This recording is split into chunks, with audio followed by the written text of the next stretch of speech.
Hello and welcome to this channel. Hope you are doing great and learning English every single day. তো চলুন ভিডিওটা শুরু করা যাক। আমরা আমাদের দৈনন্দিন লাইফে এমন ধরনের কথাগুলো বলে থাকি, যেমন আসলে তাকে জিজ্ঞাসা করে কোনো লাভ নেই, আসলে সেখানে গিয়ে কোনো লাভ নেই, আসলে সময় নষ্ট করে কোনো লাভ নেই।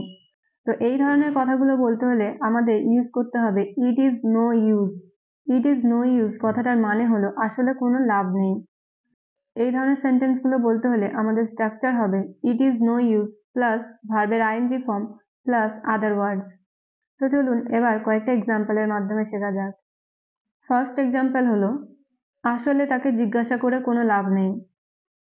It is no use asking him. It is no use asking him.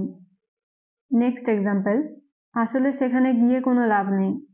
It is no use going there. It is no use going there. আসলে সময় নষ্ট করে কোনো লাভ নেই।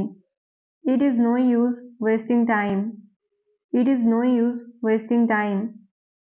আসলে তাদের জন্য অপেক্ষা করে কোনো লাভ নেই। It is no use waiting for them. It is no use waiting for them. আসলে মিথ্যা বলে কোনো লাভ নেই। It is no use telling a lie. It is no use telling a lie. আসলে এখানে বসে থেকে কোনো লাভ নেই। It is no use sitting here. It is no use sitting here. এবার আপনাদের প্র্যাকটিসের জন্য দুটো সেন্টেন্স। নাম্বার 1, আসলে তাকে বলে কোনো লাভ নেই। নাম্বার 2, আসলে এখন ঘুমিয়ে কোনো লাভ নেই। এই দুটো সেন্টেন্সের ইংরেজি কি হবে আপনারা কমেন্টে লিখে জানাবেন। See you in the next video. Till then, stay happy and keep learning.